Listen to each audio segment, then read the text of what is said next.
Today I'm going to talk about gain structure and setting it up and simple way to kind of approach it and end up with good outcomes. The challenge though that we face with gain structure is the ergonomics. Where the knob's sitting physically, are they all the way at the end of their motion and we can't move them down or up farther?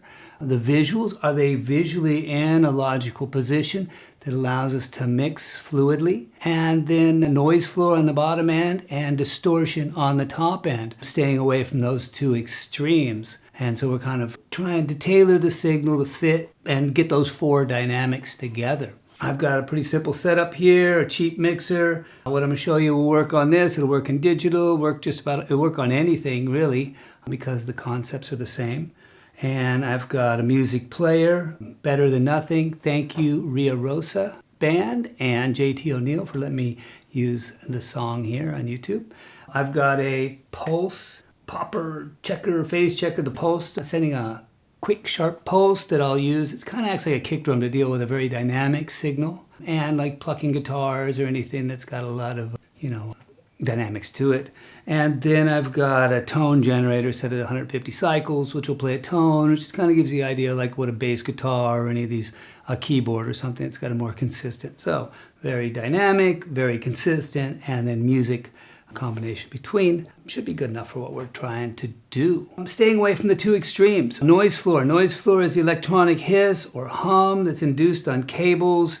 And when we have lots of gain turned up, we're going to bring that noise. We're either going to be adding that hiss in from the gain stage, or we're going to elevate the audibility and level of some noise that's induced somewhere in the signal chain. Once the signal has been gained up really high, it gets harder to introduce noise to it. But when a signal is gained up really high and you've added a lot to it, as it gets close to the limitations of the mic preamp and the electronics involved, we can introduce distortion. And so staying between those two end caps of acceptable noise level and acceptable distortion levels is our goal. So we don't want to have excessive gain. So if I turn this music player on and I turn it down all the way to almost as low, to one above off, and I bring this up.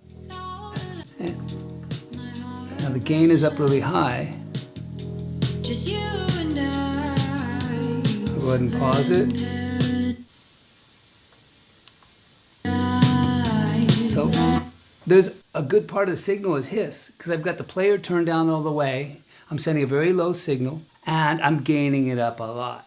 We ideally wouldn't do that. Let's go ahead and set some gains. What I'll do is I'll start the player, setting up at half gain. I'm sending a significant level to it. 1/2 to 3/4 on the output. Usually 7 is what people will set things to if it's a gain stage. So we're playing the music. And what I'll do is very simple, is you just bring the gain up till you see the clip light. Bring it down until the clip light's barely on, and then go maybe another 2 clicks down. Maybe go an hour and a half on a 2 hours down from there. That's going to get you pretty darn close to a wave. A lot of times bands get excited during the show and they'll play a lot harder, so you might want to go even farther than that so we don't get into clipping. We'll listen to clipping as well in a bit. And that's just a reasonably good starting point. It's not that hard. We can do the same thing with the pulse checker, with the pulse source.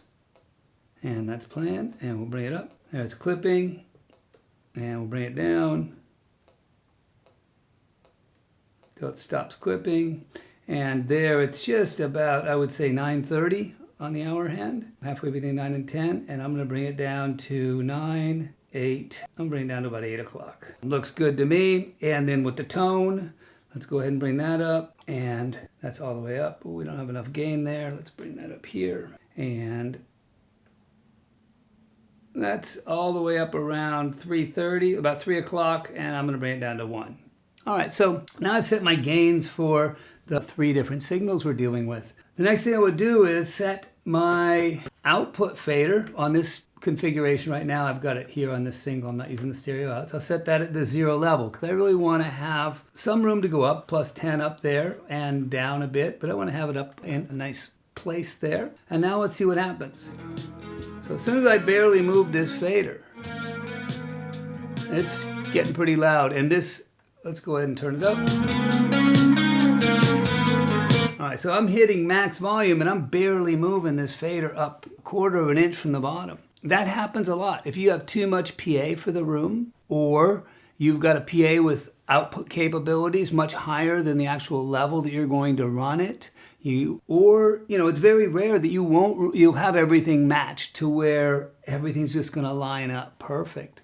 Now, what do I do here? I have several choices. One, I could bring down my output fader and bring up my input fader. And now I got the same problem over here instead of over there. I could split the difference, bring this one halfway down and this one halfway down. But now I've got my faders dive down in the bottom. And one of the problems with having your faders near the bottom is, we can show that here. I'm going to bring this up to 0. And I'm going to set my finger so I can, about this distance, and I'm going to wiggle the fader between them.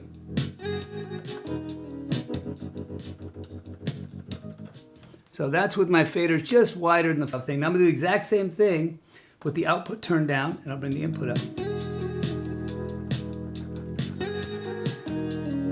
So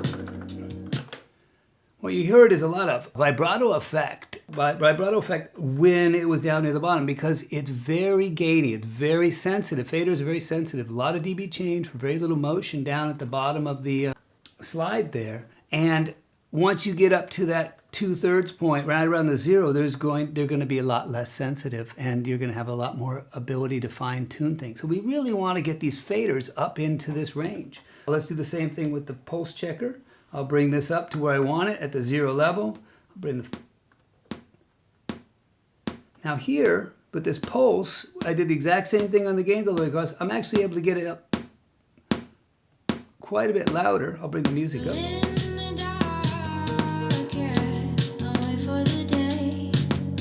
So the kick drum is running pretty hot, and the more continuous signal of music is running down real low. Let's do the same thing with the tone.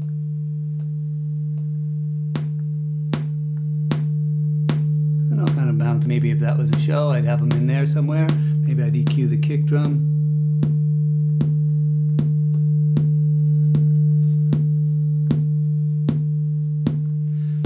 Okay, so if I was going to mix this tone with this pulse, with this music, I'd end up with something like that. Now, look at this fader setup. It's terrible. We've got everything pushed to the bottom. It's just a mess. So how do we resolve that? This happens if you find that when your gain is set properly, you set at the clip level, you've backed it off a couple hours from there, and your faders are all pushed down or in a disparate position, it's very difficult to mix. So what I would do in this situation is, let's pick my music, is I would go to the amp and I would turn down, or I'd go somewhere else in signal chain, because you want to send hot and turn down late. Send hot, turn down late. So if we send a lot of signal down the return snake to the amps and then turn it down the amps, what's going to happen is the signal will come in, it'll come down the line, any noise will get induced, and then when you turn down the amps, it'll turn down the noise and the signal together, and you'll have a good setup. If you do the opposite and you send it very low and turn it up at the end, then the signal's very low and the noise is added in, and then it brings the noise up. So sending hot to the amp, so we'll go ahead and set this up, and we'll bring the amp down, and we'll get the music up into a decent spot. And one of the reasons we sound check kick drum early in the sound check scenario is it is a very dynamic pulse. Kick and snare, and they're unusual to deal with compared to the continuous signals, and a little more tricky. So let's go ahead and see what happens with the kick drum now I've turned the amp down. Now I don't have enough gain on the kick drum, because I used the music to set the overall level. So now I got to find something in between the two. So what I'm going to do is I'm going to bring the amp back up halfway between the two. And I'm going to set my levels using the kick. Now I've got a good solid kick sound. I've got my faders where I want them. I've got the kick at 0. I can check my clip light. There's my clip. I'm down below clip. My kick drum, I'm well set up. Everything looks good. Now let's go ahead and bring up the tone.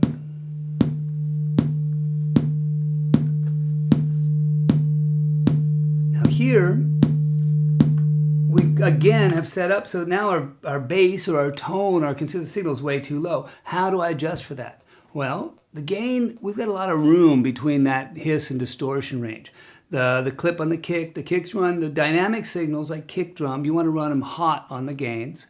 And the more continuous tones, you have some freedom with those. So what I'm going to do is I'm actually going to gain down the tone quite a bit until I get my fader where I want it. Or conversely, what I'll do is I'll gain down all the way and I'll put my fader where I want it. Let's say I want it at 0, and then I'll gain up until the mix is correct. Now, next thing I'll do is bring the music in, try and get the mix. I'm going to gain those down, or gain that down.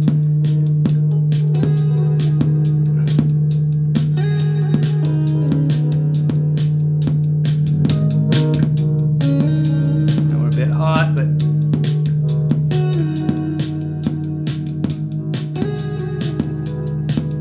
okay. So it's this combination, using the kick drum or an instrument or whatever percussive instruments are a good starting point, but using a combination of the instruments to set your amp levels early on in the adventure here. Setting the gains, bringing up your outputs, getting your faders where you want them, and using your gains to fine-tune the faders to get. So what I'm really looking for here is I want to have my faders look a certain way. If this was a console and I had kick, snare, bass, guitar, vocal. I want my kick drums to be, I want my kick to be there. I want my snare to sit a little low. I want my bass to sit right up near the kick. I want my guitar to be up near there. And I'd like my vocals, actually I'd take all those down a little bit, and I'd have my vocals up here, up maybe at 0. So everything kind of sits below. I'll look for a look where the visuals on the faders kind of match the mix that I'm hearing live. I don't want everything flat because I want my vocals on top and I want them to look on top. I want my kick drum fairly hot. I want it to look hot. I want to pull the snare back or have I want to match the look, match what I'm hearing. So after you've set your gain pots and you've got them below clip, and then you've set up your output faders where your output drive in the spot you want that to be, then bringing up the music to the volume that you want it to be and using your amp to adjust down. So turning it down at the amp until your rest of your faders look like, or your main faders look like where they want to be, and then using your gain pots to adjust that final positioning of the fader is the process that I go through. What else do we got here? We could listen to Distortion real quick and then we'll call it. I'll take the music, put that one on.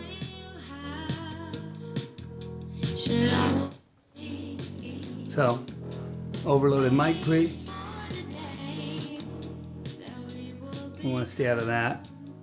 Kind of fun. All right, gain structure. Keep in mind the 4 things you want. You want to stay out of the noise floor. You want to stay away from the overload distortion.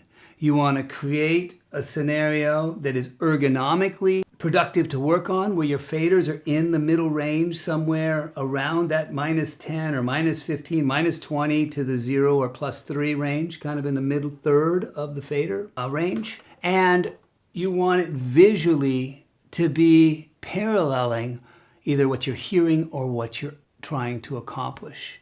And so your mix looks correct. Okay. Cool. Hope that is helpful.